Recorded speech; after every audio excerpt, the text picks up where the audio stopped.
Salut à toi. Dans cet épisode de la série Apprendre SAP en 5 minutes, nous allons voir comment effectuer une réception marchandise. Bonjour à toutes et à tous. Ensemble aujourd'hui, nous allons voir la réception marchandise, ou good receipt, comme on l'appelle souvent. Pour rappel et pour bien comprendre ce qu'il se passe, le flux standard est le suivant.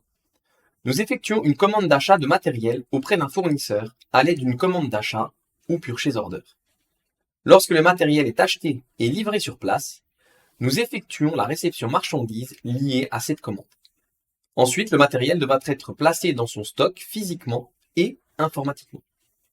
Pour ce faire, allons dans la transaction MIGO, M-I-G-O, et choisissons d'effectuer une good receipt sur Purchase Order.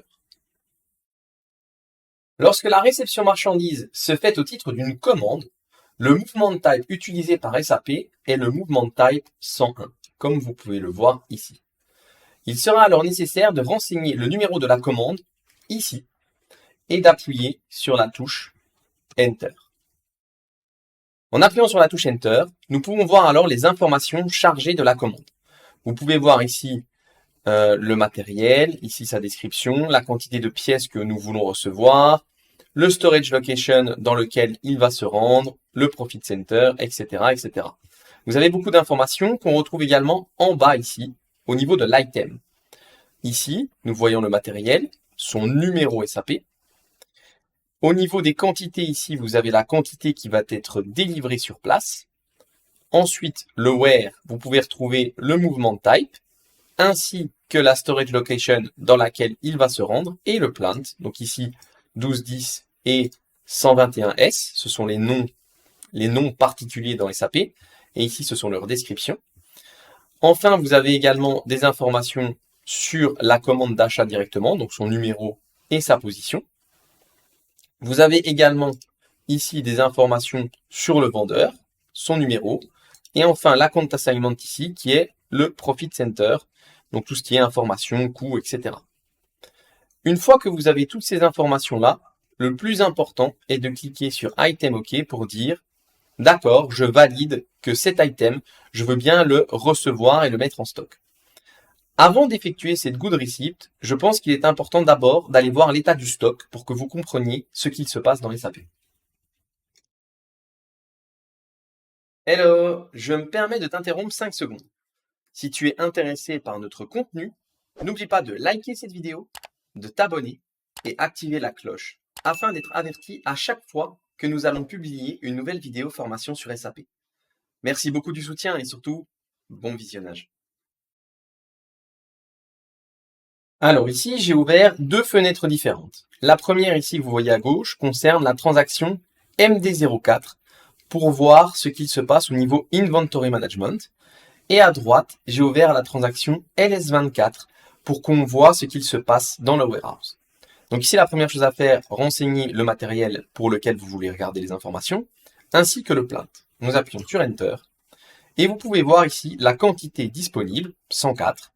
Et vous voyez ici les différentes informations qui concernent le matériel. Non seulement les réservations, où vous voyez des chiffres négatifs, mais également des commandes. Ici, vous voyez des choses positives, où il est marqué PO item.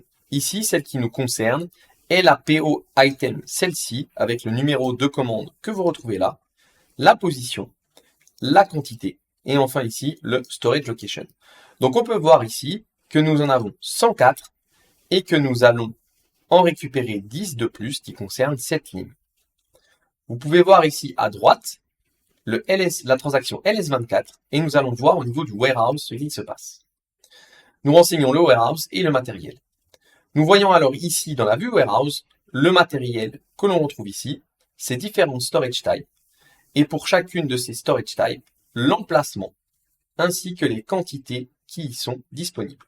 Donc pour cet emplacement-ci, par exemple, le 111, vous avez 89 pièces.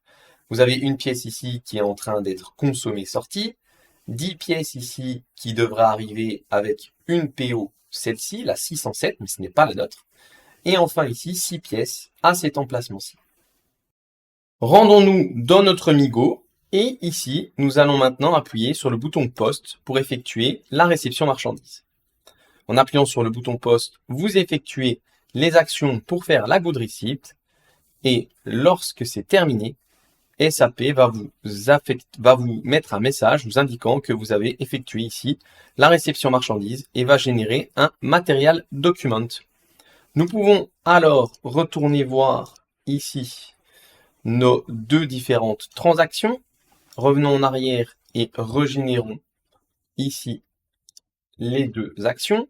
Vous pouvez voir que maintenant nous sommes passés à 114 et ici la PO finissant par 637 a disparu. Et vous pouvez voir ici que 10 pièces sont arrivées dans le warehouse à l'emplacement portant le numéro de la commande pour ce matériel en storage type 902. Merci à toi d'avoir regardé cette vidéo. N'hésite pas à t'abonner à la chaîne si tu aimes notre contenu et à visiter notre site internet pour en savoir plus. À bientôt!